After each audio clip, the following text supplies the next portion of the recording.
Katonda unagyeyo ensi.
Tumutendereze Kristo akaliga.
ab'omukisa abasaasire abatalize mu buli kibi. Oyo mu kuzuukira kw'omwana we abateekera obulamu obutaggwaawo, abawe empeera ey'obutafa. Amiina. Mwe ababaliriza ennaku ez'okubonaabona kw'omwana nga mukuza olunaku olusanyusa olwa Pasika, ab'okutuuka ku lunaku olukulu luli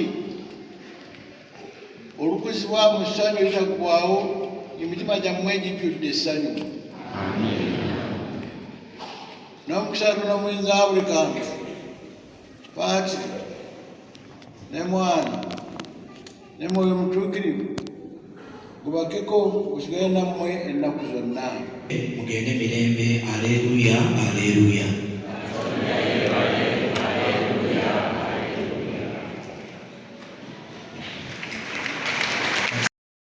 Abasista bannabikira abatimbye lutikko eno, ne twebaza media houses zino nyingi nno bannange bannamawulire, mwebale nnyo naye bwe mba sikonyeeko sikuba situkulabye.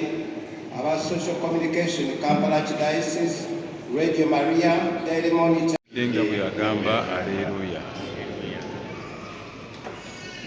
Ssebo Ssaabasumba, nzikiriza olw'Obwakabaka n'Olulyo Olulangira twanirize omugole mugenyi waffe omupya Vicar General Rogers Kabuye Mukasa ow'Engeri.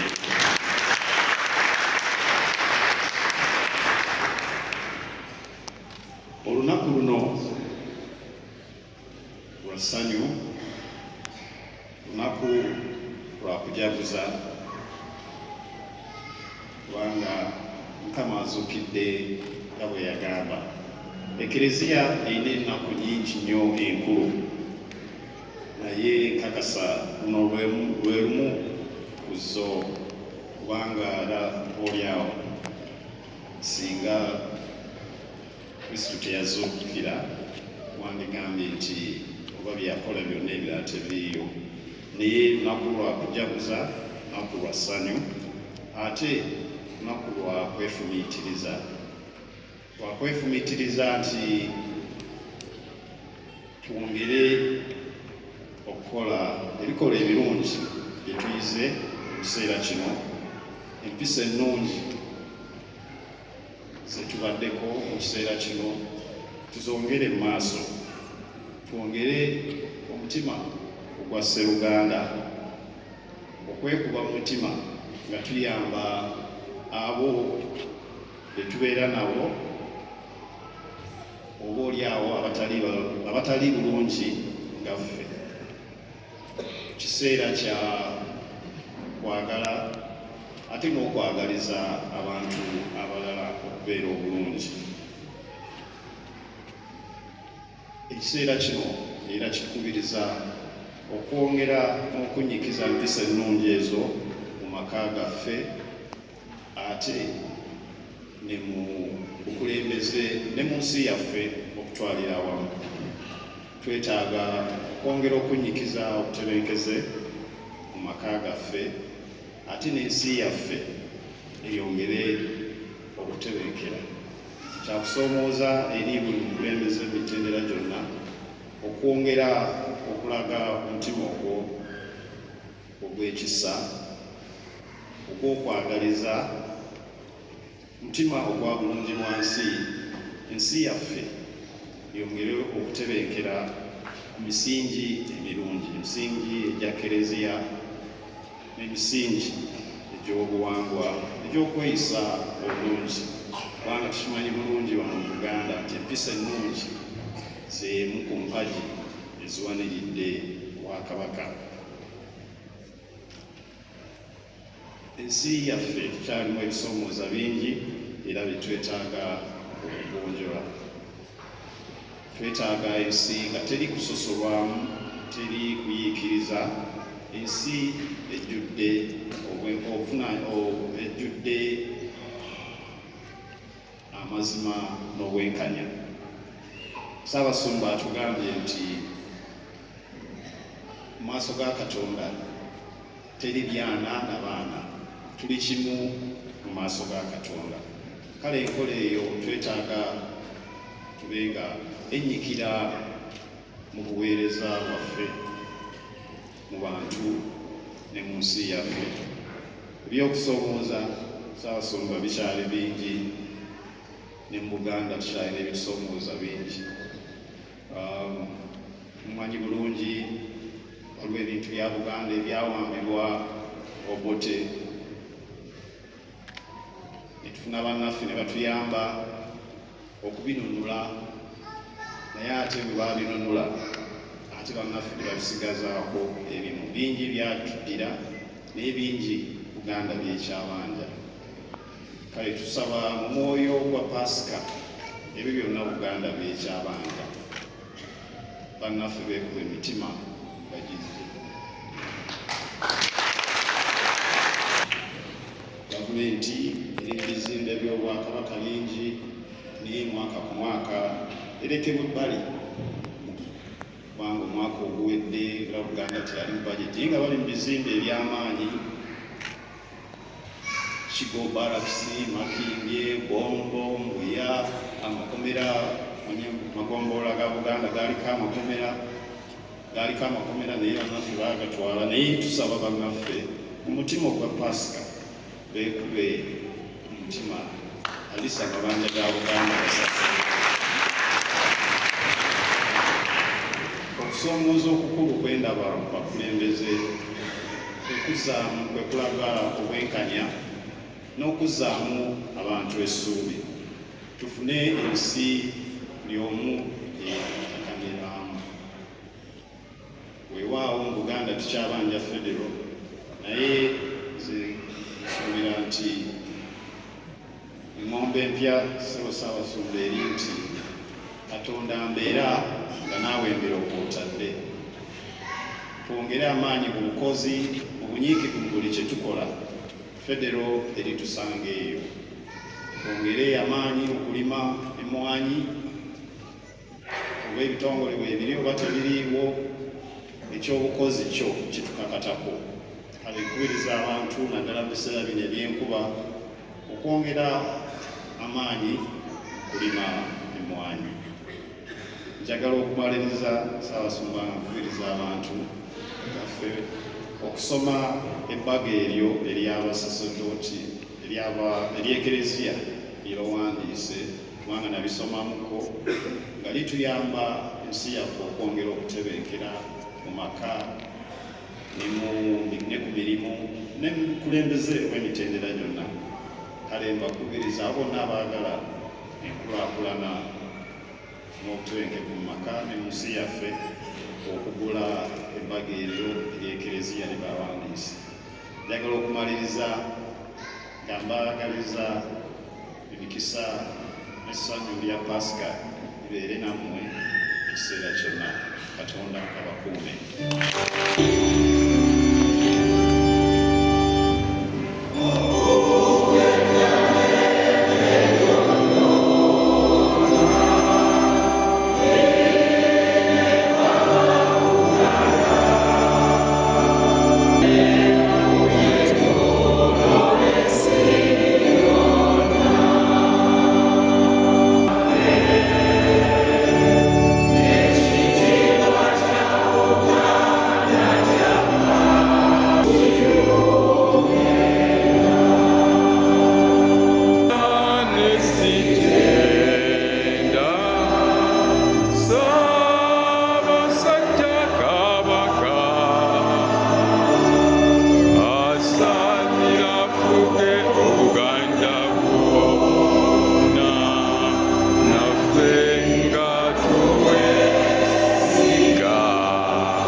obubaka obuvudde embuga twagala era okwaniriza owekitiibwa Honorable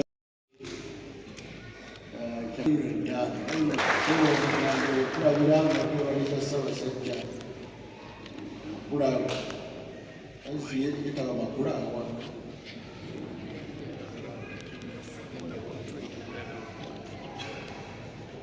ye bwe tuwa amakula yabiiga mpolampola mukadde bwange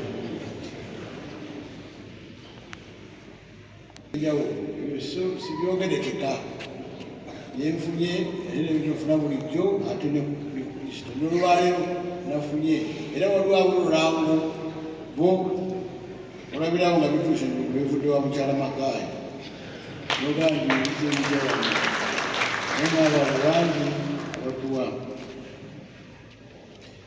sentinare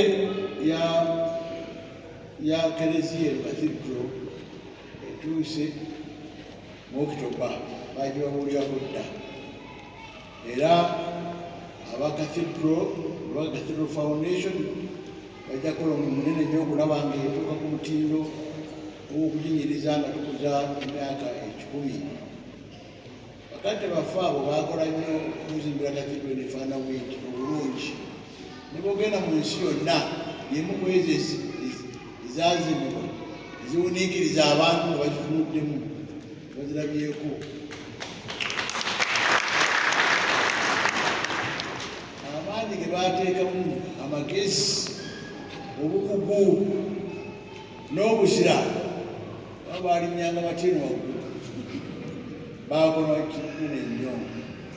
Omweme gaffe guno oguliwo emegamba nti twetamiddwa nga bali obutene bwabwe nga batandika bakola ekintu bwekiti nyirize Cathedral yaffe eno ate okukuza obulungi ekijaguzo ansabira ekyapasson anaayambako okukubiriza byonna byonna nennengerayo omusajja wa Katonda era musajja wa Kabaka omwami Pius Mugalasi Mugerwa yakkiriza dde obuvunaanyizibwa obwo era Yesu n'okola omulimu naffe ffenna obukutukunga olaba nga Kelesiya Cathedral Lutikko enyirira omukolo ogw'okujaguza emyaka 10 n'ebirala ebina ebigenderako.